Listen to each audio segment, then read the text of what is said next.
ese umwemeramana mwiza kurusha abandi nuwuhe ya Rasulullah?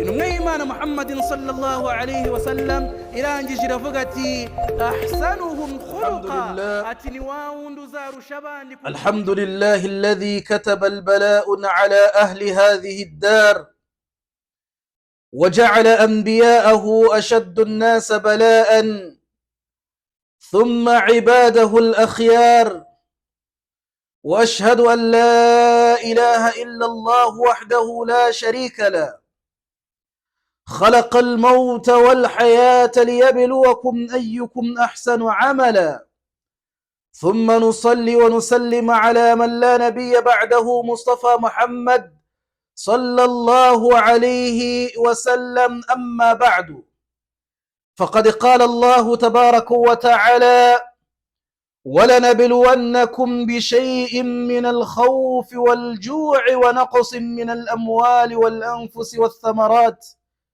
وبشر الصابرين الذين إذا أصابتهم مصيبة قالوا إنا لله وإنا إليه راجعون. وعن أبي يحيى صهيب بن سنان رضي الله عنه قال قال رسول الله صلى الله عليه وسلم عجبا لأمر المؤمن إن أمره كله له خير وليس ذلك لأحد إلا للمؤمن إن أصابته سراء شكر فكان خيرا له وإن أصابته ضراء صبر فكان خيرا له رواه مسلم.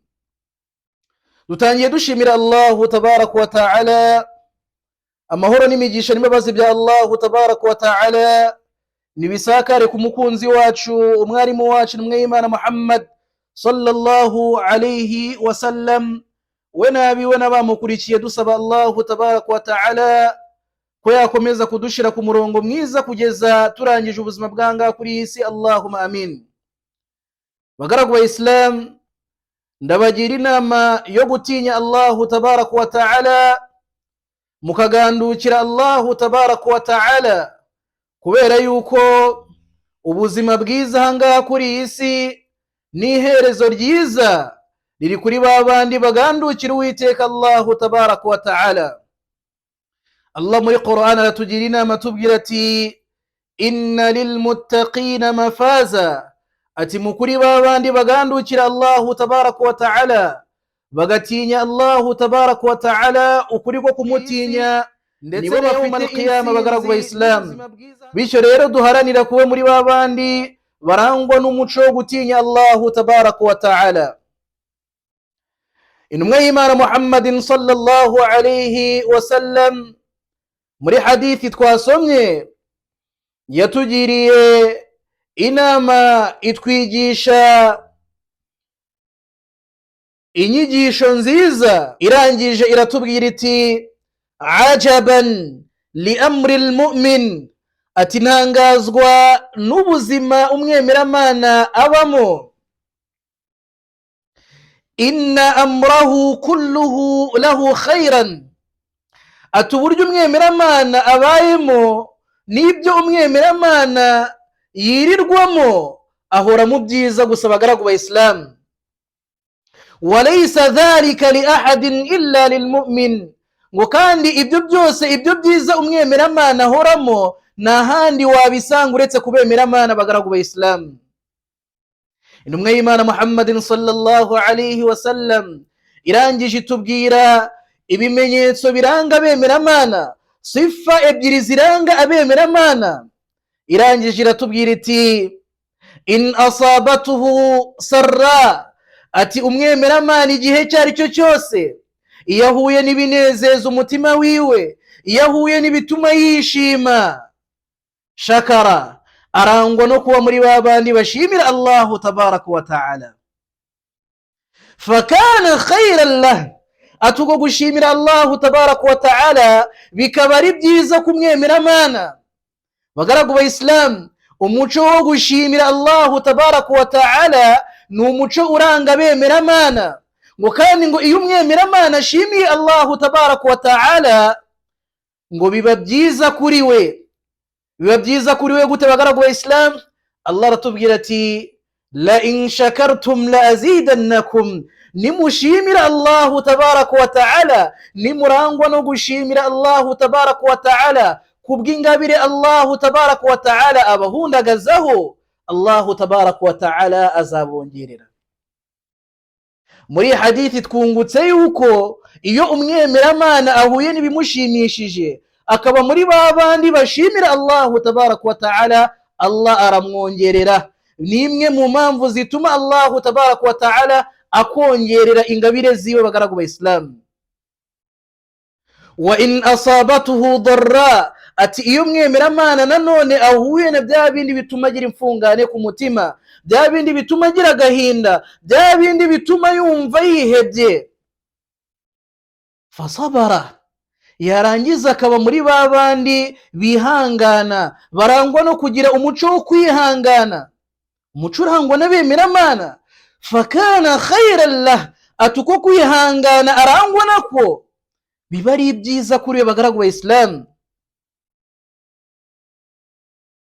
Allahu tabaraka wa ta'ala muri Qur'an aratubwira ati innama yuwaffa as-sabiruna ajrahum bighayri hisab, ati mukuri ingororano Allahu tabaraka wa ta'ala azagororera babandi bazarangwa n'umuco wo kwihangana yawmal qiyama.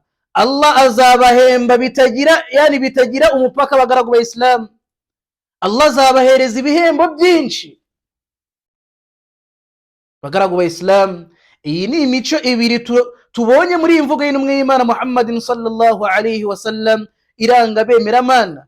bityo ni kuri nge nawe yuko twagakwiriye kureba koko ese turi muri babandi bashimira, ese turi muri babandi bihangana, ko intumwa y'Imana Muhammadin sallallahu alayhi wa sallam itweretse yuko iyi mico ibiri ari imico irangwa n'abemeramana.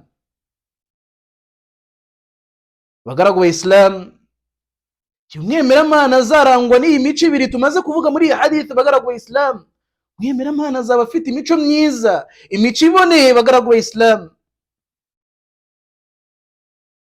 kwihangana bagaragu ba Islam, Allah muri Qur'an arongera tugira inama tubwira ati wasbiru, ati murangwe no kwihangana, ngo kubera yuko Allahu tabaraka wa ta'ala igihe cyari cyo cyose Allahu tabaraka wa ta'ala ntago ajya atererana wa muntu urangwa no kwihangana. bagaragu ba Islam, nitube muri babandi bahura n'ibigeragezo twarangiza tugatangira kulawumu Allahu tabaraka wa ta'ala, tugatangira kwiheba, tugatangira kuvuga amagambo adakwiye, tugatangira kujya ahandi hantu hadakwiye.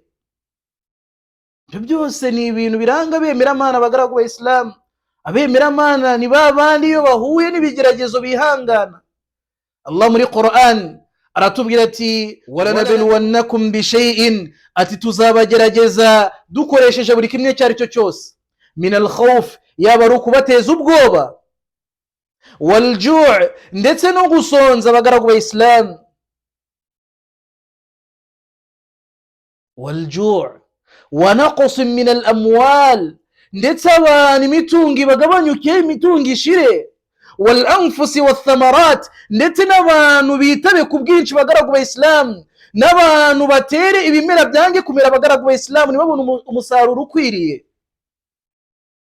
Allah arangije aratubwira ati wabashiri sabirin, hereza inkuru nziza ya aljanna kuri babandi bazarangwa n'umuco wo kwihangana, kuri babandi bazihanganira ibyo bigeragezo byose bagaragu ba Islam, babandi bazarangwa n'umuco wo kwihangana. ni babatu musiba, ni babandi igihe cyari cyo cyose iyo bahuye n'ibigeragezo, iyo bageragejwe na Allahu tabaraka wa ta'ala, qalu, bavuga bati inna lillahi wa inna ilayhi raji'un, mukuri twebwe turaba Allah, kandi kwa Allah niho tuzasubizwa bagaragu ba Islam, kwa Allah niho tuzasubizwa bagaragu ba Islam. twagakwiriye kwihangana ibigeragezo byose, mu gihe Allahu tabaraka wa ta'ala yatubwiye yuko khalaqa al-mauta wal hayat, Allah yaremye urupfu arangije irema n'ubuzima, liyabluwakum ay liyakhtabirakum, Allah kugira ngo abagerageze, kugira ngo Allahu tabaraka wa ta'ala atugerageze arebe ese muri twebwe ninde uri bubashe gukora ibikorwa byiza, ninde uri bubashe kwihangana, ninde uri bubashe kuba muri ba bagaragu ba Allahu tabaraka wa ta'ala beza, bagaragu ba Islam. Bavandimwe ba Islam, turangwe n'umuco wo gushimira Allahu tabaraka wa ta'ala ndetse n'umuco wo kwihangana, kubera yuko ni imico intumwa y'Imana Muhammadin sallallahu alayhi wa sallam yatweretse muri hadithi yuko ari imico irangwa n'abemeramana, kandi imico abemeramana bagakwiriye kurangwa nayo. Dusabe Allahu tabaraka wa ta'ala ko yaduhereza kwihangana, akanaduhereza kuba muri babandi bashimira Uwiteka Allahu tabaraka wa ta'ala. Wallahu a'la wa a'lam, wa sallallahu ala nabiyyina Muhammad sallallahu alayhi wa sallam. Wassalamu alaykum wa rahmatullahi wa barakatuh.